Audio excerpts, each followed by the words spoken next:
ఈరోజు మన రెసిపీ వచ్చేసేసి కాకరకాయ. ముందు కాకరకాయకి పైన ఉన్న ఆ బుడిపెల్లాగా కనపడుతున్న తొక్కు అంతా కూడా తీసేసుకోవాలి. ఆ తర్వాత కాకరకాయల్ని ఇలా చిన్న చిన్న రౌండ్ పీసెస్‌గా కట్ చేసుకోవాలి. నేను 3 కాకరకాయలని చేసే కూర విధానం చూపిస్తున్నానండి. 3 కాకరకాయలు, ఒక చిన్న ఉల్లిపాయి, కొంచెం కరివేపాకు చిన్న చిన్న పీసెస్‌గా తీసుకున్నాను. ఒక చిన్న బౌల్‌లో చింతపండు రసం. చింతపండు నేను నిమ్మకాయ సైజ్ అంత చింతపండుని తీసుకున్నాను. ఆ తర్వాత ఒక బౌల్ తీసుకొని కొంచెం ఆయిల్ వేసుకుందాము. ఆ ఆయిల్‌లో పోపు దినుసులు వేసుకుందాం. ఈ ఆయిల్ కొంచెం కాగి చిటపటలాడేలోపు కాకరకాయ గురించి ఒక చిన్న చిట్కా చెప్పేసేసుకుందాం. కాకరకాయలో పాలీపెప్టైడ్ పి అనే ఇన్సులిన్ లాంటి సమ్మేళనాలు ఉంటాయి. ఇది రక్తంలో చక్కెర స్థాయిలను నియంత్రిస్తుంది. ఇందులో ఫైబర్ కంటెంట్ కూడా ఎక్కువగా ఉంటుంది కాబట్టి జీర్ణక్రియను మెరుగుపరచడంలో కూడా సహాయపడుతుంది. దీనివల్ల ఏంటి అంటే మలబద్ధకం సమస్య నుంచి తప్పించుకోవచ్చు. పిల్లలలో ఎక్కువగా మలబద్ధక సమస్య అనేది మనకి కనబడుతూ ఉంటుంది.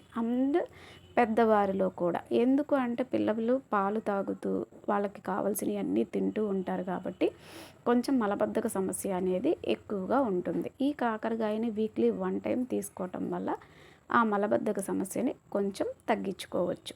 జీర్ణక్రియ మెరుగుపడుతుంది కాబట్టి మలబద్ధక సమస్య అనేది తగ్గుతుంది.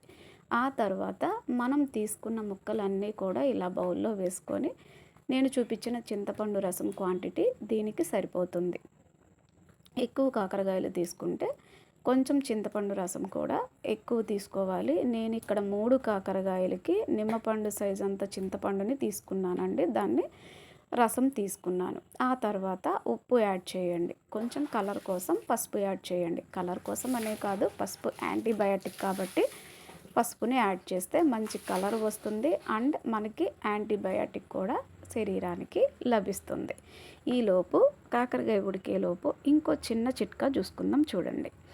ఇందులో యాంటీ ఆక్సిడెంట్లు కూడా ఎక్కువగా ఉంటాయి కాబట్టి ఈ శరీరాన్ని రక్షించటానికి మరియు రోగనిరోధక శక్తిని పెంచడానికి కూడా ఉపయోగపడుతుంది. ఈ కూరగాయలో పొటాషియం, మెగ్నీషియం వంటి సమ్మేళనాలు కూడా ఉంటాయి. ఇది గుండె జబ్బులు అండ్ స్ట్రోక్ రాకుండా కూడా ఉపయోగపడుతుంది. నవ్వేడేస్ ప్రతి ఒక్కళ్ళకి కూడా చిన్నపిల్లలు లేదు పెద్దవాళ్ళల్లో కూడా గుండె జబ్బు సమస్య అనేది చూస్తున్నాము. సో ఈ కాకరకాయ వీక్లీ 1 టైం తీసుకోవటం వల్ల ఆ జీర్ణక్రియ అనేది మెరుగుపడుతుంది కాబట్టి డైజెషన్ ప్రాబ్లం రాకుండా ఉంటుంది. ఎక్కువగా కూడా గ్యాస్ ప్రాబ్లం వల్లే ఈ గుండె జబ్బులు రావటం అనేది కూడా జరుగుతుంది. వీక్లీ 1 టైం కాకరకాయ మర్చిపోకుండా తప్పకుండా తీసుకోండి. ఓకేనా అండి? సో కాకరకాయ అనేది దగ్గర పడిందండి. ఇలా కాకరకాయ దగ్గర పడిన తర్వాత 1 టేబుల్ స్పూన్ మిర్చి పౌడర్ అనేది నేను తీసుకున్నాను. మీ కారానికి తగ్గట్టు ఇంకొంచెం యాడ్ చేస్తానంటే యాడ్ చేసుకోవచ్చు.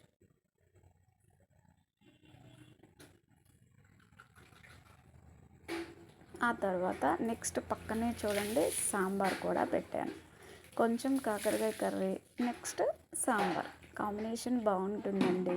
అది తీపిగా ఉంటుంది కాబట్టి కొంచెం కారంగా సాంబార్ సూపర్గా ఉంటుంది.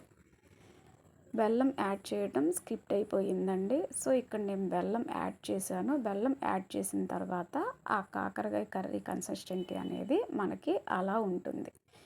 కాకరకాయ కర్రీ రెడీ అయిపోయింది. ఒక చిన్న బౌల్లో ఏంటి అంటే ఇప్పుడు మనం కాకరకాయ తీసేసుకుందాం. చూసారా కాకరకాయ కర్రీ రెడీ. నెక్స్ట్ ఆలు ఫ్రై అండ్ సాంబార్,